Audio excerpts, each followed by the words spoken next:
Hello, everyone. This is News Now from the Belmont Journal, and we are continuing our series on small businesses in Belmont. Today, we're talking with Juliet Jenkins, a local Belmont resident and realtor, and I'm your host, Mike Crowley. So welcome, Juliet. The COVID pandemic is changing the ways many businesses are forced to operate, and I have no doubt that the same is true for you. But first, can I ask you to tell us a little bit about yourself, your involvement in the community, what you're actually doing here in Belmont, and how you've come to the real estate business? Mike, thanks so much. Really appreciate you and Frederic and this incredible opportunity and series that you're running about small businesses. As we all know, during the pandemic, particularly our retailers, our merchants in all of our different squares have been having a much harder time. So your spotlights between champions and rankatories, some of them I get to discover and some of them I get to learn a little bit more about. I've greatly enjoyed them. I am an active member of the Belmont Center Business Association because my company, Leading Edge Real Estate, which has been there for maybe 4 years, is centered right near Chocolate Dream and right near Belmont Cafe. And it really has helped me open up another avenue in town. I've been here since 1994 from Cambridge and Connecticut before that. I raised my 3 kids in the public schools. I've been an active volunteer in preschool boards, in school foundations and PTO enrichment programs. Most recently, I have been chairing in the past the Belmont Cultural Council. I'm a town meeting member. I participated in the FBE Spelling Bee and Trivia, although we were not a huge success. And I'm an active board member in the Women's Club. All of these activities greatly feed into my personal and professional sense of self-being and goals. I was a classroom teacher for about 10 years and did experience burnout. Was that here in Belmont, Juliet? I only taught 1 year in Belmont. Most of my time was in the Newton Public Schools. And I also taught at Boston University, trying to get more undergrads to consider the teaching field. And I applaud our teachers. It was an incredible learning experience, and I enjoy the opportunities I get still today to work as a one-on-one tutor. But as far as getting into real estate, I believe that my facility with organization and finances and numbers led me to consider going into sales. My dad was actually, and my brother, big in the advertising business. So in all of my volunteer roles, I've always been the marketing person, writing the press release, trying to make the public aware of activities and programs, previously always for nonprofits. And now I work with my sellers, and my company has great support with marketing. I'm trying to help figure out what the audience is for a specific property. And I work with my buyers on trying to help explain and orient them to this challenging real estate market in the Belmont area since the 1990s, but now Greater Boston has become ever more popular and homes have become ever more important. So Juliet, let me ask you, has COVID dramatically changed the buying and selling experience? And is your business more difficult than it's been in the past? Wow. COVID has changed so many things. It's changed rentals, it's changed sales, it's changed location, where people think they want to call home. I sold a home in Lexington last year, and they had some friends who are moving in from out of state who wanted to buy in Lexington again this summer, and started in about March. I was the one person, when I could, making appointments, sending videos to them in New York because they couldn't even travel here. And I had to get good at holding the video camera, holding my phone without, getting seasick and giving them a sense of what they might be seeing. And I remember we worked hard on, I was coming out of the car so they could really get a sense with 360 of what the street looked like. Google View is one, but really having me talk to them while we're going. And in Lexington is a perfect example of a community that shot up in popularity. Belmont always, but the year before, so I guess that was the summer of 2019, there were many single families on market, and my buyers had plenty of time to consider, to negotiate. In 2020, there was one figure from November to November, the prices in Lexington for single families went up 18%. So what Lexington had to offer, even over Belmont, is larger lots. All of our sudden, with the kids being home and the parents being home, the idea that people weren't going to parks, didn't have a playground, but they had this opportunity to be in their own place. So that was a big change. Additionally, we have done a lot of Zoom. Like today, I actually really appreciate, especially with my buyers, the opportunity to share my screen, catch them at some point in time in their own turf. I really get a sense of what they love about their current home, why they're moving, and it actually adds, it's been a surprising add benefit to the process. In particular, to go through all the paperwork, there's a lot of consumer protection.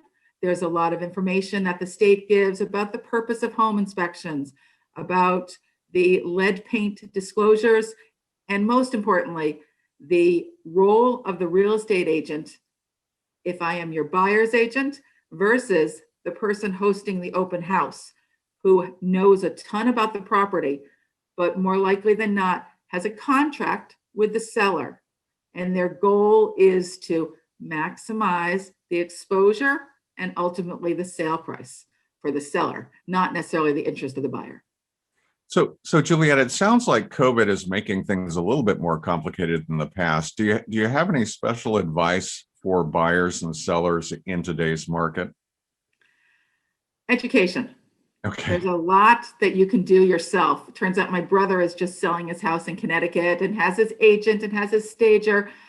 But I'm talking to him and his wife, my sister-in-law, about going to the open house yourself, really looking at photos online, especially as a seller. Mm-hmm. Maybe you've lived in your place for 20 years, 30 years like me, and you haven't thought about what are these new buyers, new families needing. They need electrical outlets. We have so much more technology than some of our older homeowners care about. So talk to people you trust. Word of mouth seems to be the largest way people end up finding their sales agent, their listing agent, and their buyer's agent. And try and get educated. Online is the best way to start. But really, once you start talking to Mike Crowley, Juliet Jenkins, a lot of people, you'll learn about people's war stories and more recent successes. So I do want to ask you, Juliet, has the market changed much with COVID here in Belmont? Yeah. So what happened is in 2020, we had almost no sales in March, April, May. I had 2 or 3 that I was closing, but we just had very few sales. Mm-hmm. Typically, that's our busiest time of year, our spring market. That's when everyone's coming out from hibernation and going to look at houses. What happened? It shifted. So from June to December, we actually caught up. We had almost the same number of sales in the entire year, maybe a little bit less, but almost the same number. Not all of them were on market. Okay. Many sellers got nervous about having the public come in. So they talked to their trusted agent and they said, do you think there are any buyers out there? Do you have any buyers? Can you find some? So I don't have to have an open house. That was a big change. Mm-hmm. Some condos struggled a little. So we have had a lot of people who knew they wanted to be in Belmont. The commute to the town was so important to them. So some families have taken our multifamilies, and the second and third floors have become glamorous and gorgeous. And they may have raised the roof, but that third floor is gorgeous. And they've done beautiful, beautiful kitchens and made office space. So they're 1,500 square feet, 1,600 square feet, like a single family.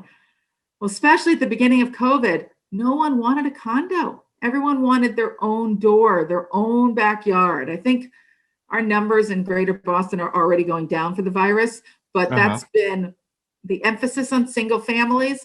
and the decline, particularly of those beautiful second and third floor condos, was an interesting 2020 situation. I think this year, in 2021, there'll be a lot to see about have people realize that these are valuable, being close is valuable, our parks are open. There are so many conveniences of our town. And so that maybe the condos will come back in terms of priority and importance. But some of those buyers, probably in the $700,000 range, took me out to Concord this year, or took me out even further. My company is based in Melrose. We have offices in Reading and Wakefield. So some of our buyers that typically would never have left the Belmont, Arlington, close-in area have been more flexible and willing to go further. So Juliet, something else I wanted to ask you about. Belmont has more difficulty than some communities in meeting the housing needs of all income groups. Do you have any thoughts to share about that? Definitely an important issue. And I applaud some of the people who are working tirelessly on this. We have some amazing people. I'm a town meeting member, so I've heard some of the Belmont Housing Trust members speak, and some of them, this is their professional job while volunteering. It's complicated. We have some public housing in Belmont, and we're not sure if our public housing is even maximizing the opportunity to house as many people as possible. So there are some discussions on our older public housing units that maybe we can increase the density there. Town meeting recently approved with the developer a certain number of affordable rate rental units and sale units that will be up at McLean, but more needs to be done. And there are some issues in front of our zoning board now, and there are some active participants, some abutters that have their watchdog eyes. Something that I think was threatened at McLean and also with the Silver Maple Forest, I'm forgetting, right near Cambridge, that whole property that the Belmont Citizen Forum helped work on in their goal. But there's one right now, 140B development plan in town. There's a couple of other issues presented to our zoning board. And I think we do have to bring great minds together, and perhaps as real estate agents, understand what's going on with the housing trust, because it's like any complicated process. There's state requirements, there's forms that need to be filed, and I would be glad to become more educated myself and help communicate the information. Maybe that's another person to interview. Okay. Well, thank you so much for talking with us, Juliet. Happy home sales. Stay involved in Belmont, and we wish you all the best. Thank you so much. And if anyone has any questions, please feel free to reach out to me, Juliet Jenkins at Leading Edge. Thank you, Juliet.